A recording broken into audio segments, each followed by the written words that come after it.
I don't really know where else to post this. Fandom message boards seem wildly inappropriate. Self-help forums would probably see me getting locked up. And there's no way I can tell my wife about this. So here I am, hoping this one corner of the internet won't just label me some paranoid lunatic. I'm trying to be as rational as I can about what I've found. So just try to keep an open mind.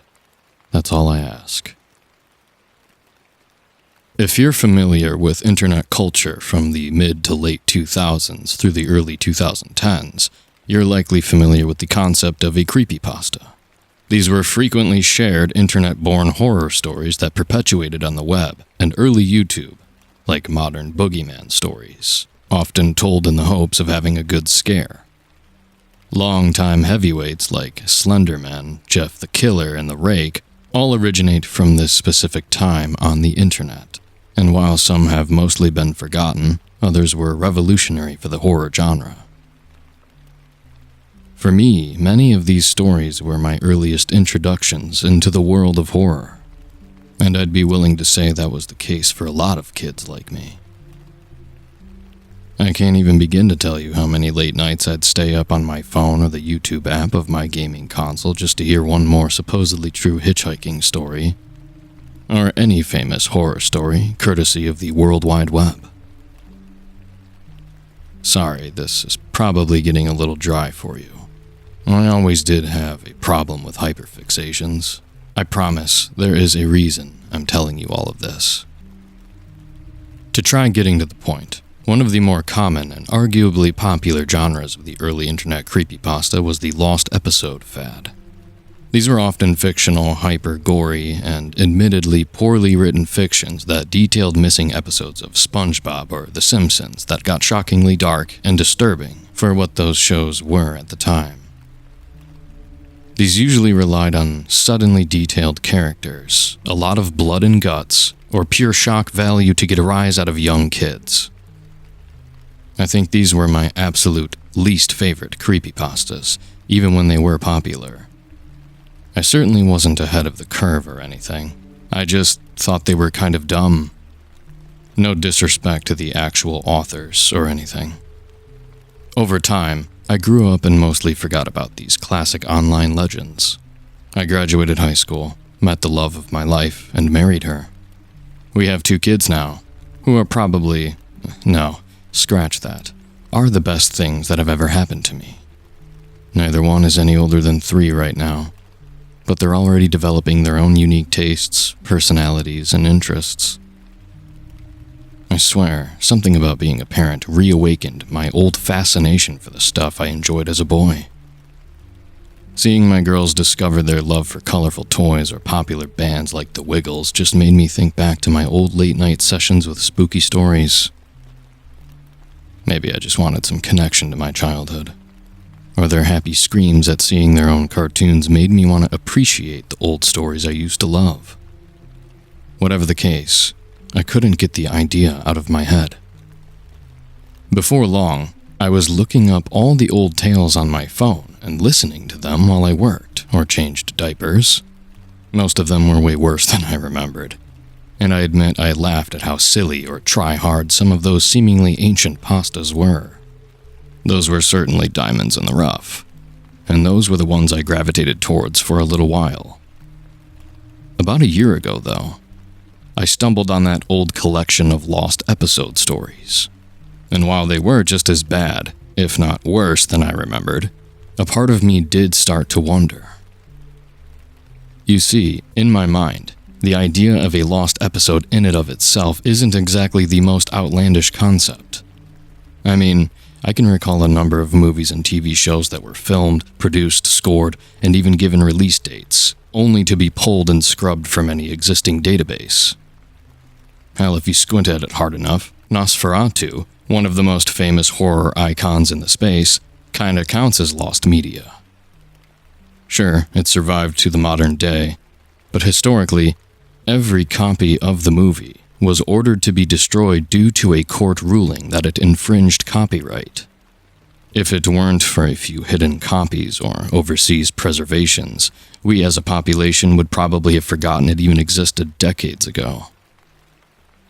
So I wondered, what if there are similar stories for old cartoons? What if there actually were some creepy lost episodes for those old shows I grew up watching? Surely there were far stranger things to look into, right? To the surprise of absolutely no one, the initial research I delved into was pretty definitely not scary. Stuff like the missing 90-something classic Doctor Who episodes, or the 2 scrapped endings to The Thing. Both of these had simple, completely mundane reasonings for their erasure. Studio heads just wiping their archives in the case of Doctor Who, and John Carpenter hating the confirmed ending of MacReady surviving / being confirmed as The Thing. No blood, no gore, no secret curses. Well, technically there was gore for The Thing, but you know what I mean. My first real hit didn't actually set off any alarm bells. Thanks to it being tied to classic internet creepypasta, I decided to look a little bit into SpongeBob.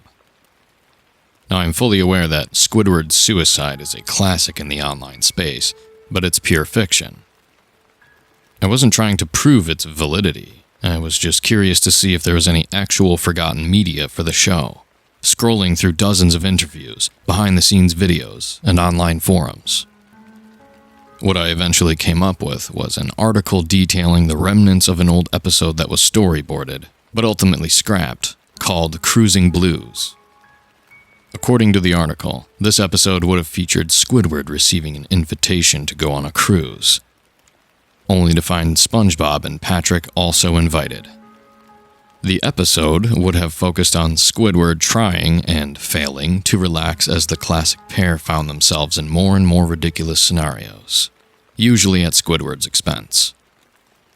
The storyboards I found had the guy with the cake splattered all over him, getting dommed by a shuffleboard puck and screaming as his tentacles got pulled into the propeller blades of the boat. I know, it sounds brutal, but it was cartoony and had no blood.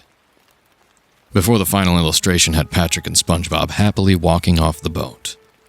Meanwhile, poor Squidward stood bitterly off to the side in a multitude of casts and holding crutches. On the surface, this episode sounded completely harmless, so I wasn't really sure what would have caused such a cancellation. However, the article didn't stop at just the synopsis, going to an interview with an anonymous animator who claimed to have worked on the episode. Here's an abbreviated transcript with the interviewer. Neither had provided names in the article, probably for anonymity. Interviewer: So, what caused you to stop production on the episode? Animator: Well, there was a few reasons. By this point in the series, we'd kinda done the Squidward torture thing to death. A lot of our team was suffering pretty severe burnout from the concept, and didn't really want to make another episode about it. Execs had a bit of a problem with the propeller blade scene, thinking that a character getting sucked into it while screaming was too intense for little kids, which, I kinda get. But the main reason was what happened to the lead storyboard artist for the episode. Interviewer: And what was that? Animator: Apparently, he'd gone on a fishing trip with his family around the time the first drafts were finalized. He'd been working with the writer for the episode for, I want to say 2 weeks by that point. Anyway, he ended up having a bad boating accident and got cut up pretty bad by his boat propellers. Interviewer: Oh. Animator: Yeah, kinda felt like poor taste at that point. I'll admit, my stomach did kind of form knots when I read that. That's a messed up coincidence, I thought, my hands curling into fists as I did. But that's all it was, I told myself. Coincidence. A messed up, really unfortunate coincidence. Assuming it was even true. It's not like this was an official statement. Just a random internet article. It could be made up, right?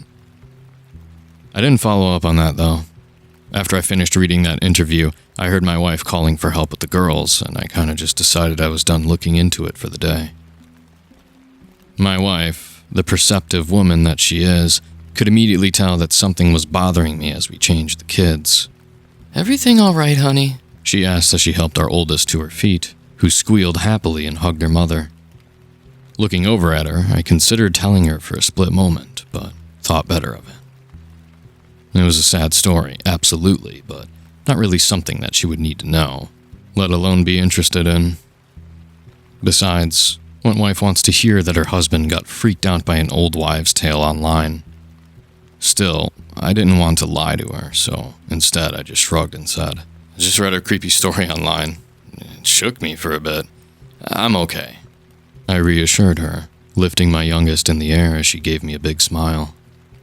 My wife didn't seem too happy with my response, but left it there. I should have just left it alone myself, taken that as my evidence that creepy lost media exists and be done with it. But over the next few days, I kept hearing snippets of that interview in my head, picturing a man falling out of his boat and getting sliced open. Those storyboards. What were the odds? I want to say I tried to put it behind me, to just focus on my work and my family. But no, I didn't even give that token level of resistance. Before long, I was back online, looking into more lost media, trying to find that animator's name, trying to find some kind of a connection. I wasn't erratic or manic. I don't think. I still paid attention to my wife, helped with the kids, everything I was supposed to and wanted to. But my wife did notice I seemed on edge. Every time she asked what was wrong, I just told her I was stressed, which, again, isn't a lie.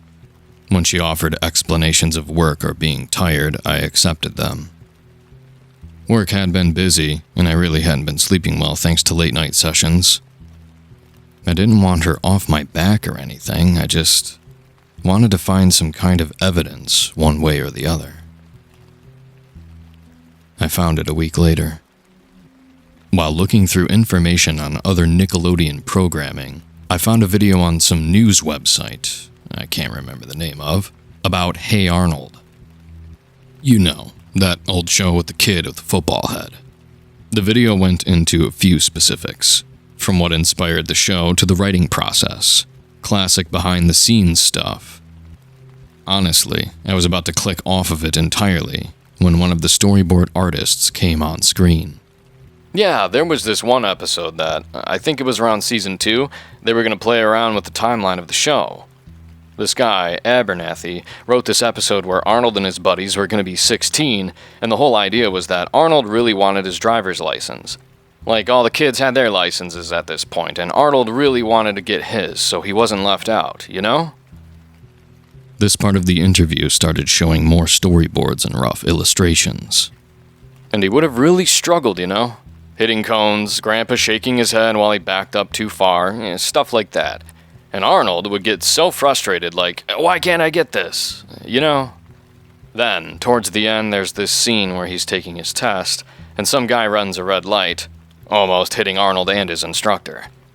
Now, of course, Arnold stops in time. He gets freaked out, instructor's breathing hard, and then they just drive back to the school.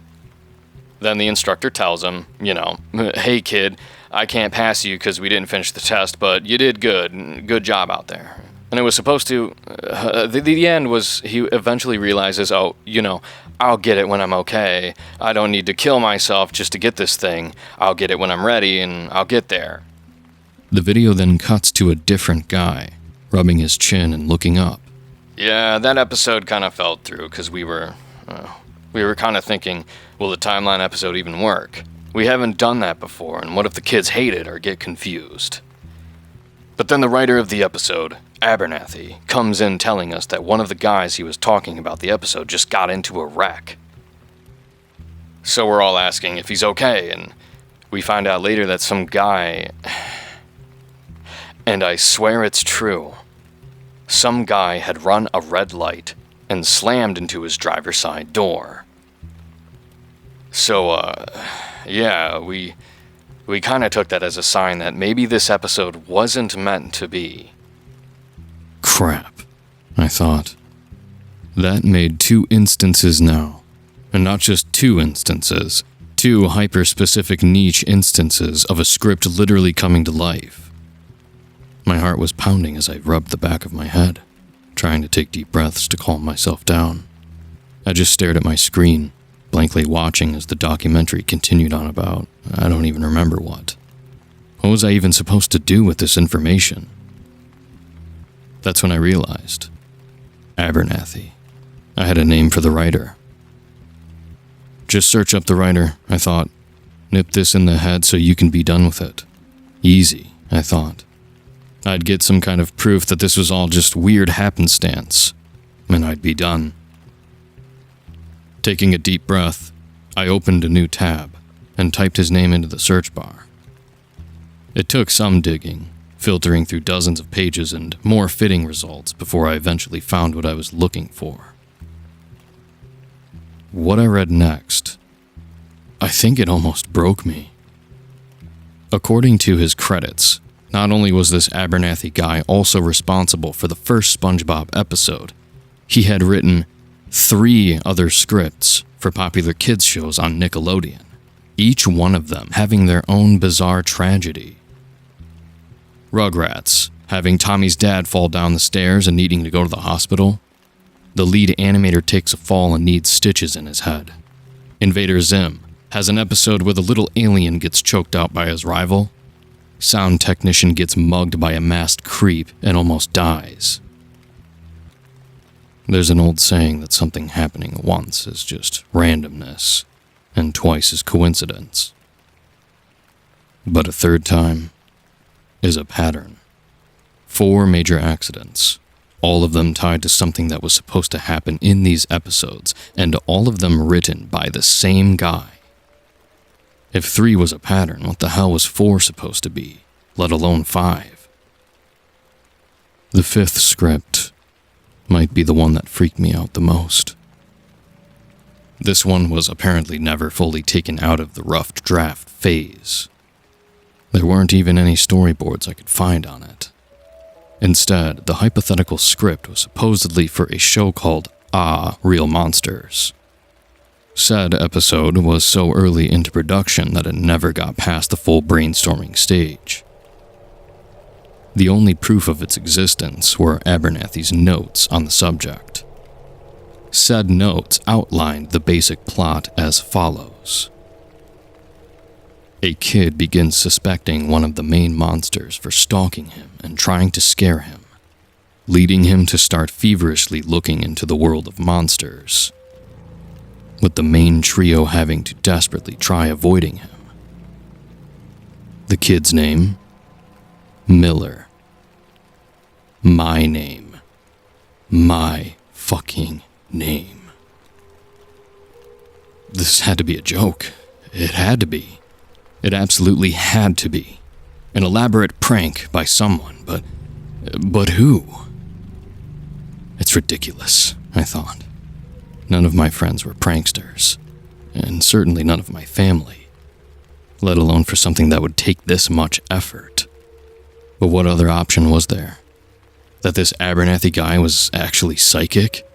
Somehow knew my exact name, and that I'd go digging down some rabbit hole? No, that was impossible. It had to be. And yet, here I was, digging into it. My head was swimming with thoughts I could barely process. My heart beating so fast that I thought it was going to explode. How could I explain this, rationalize this? I couldn't. More in a daze than anything, I looked at the last bit of text on the page. I don't know why. Maybe I was too stunned to realize what I was doing. Maybe I subconsciously wanted to find some justification.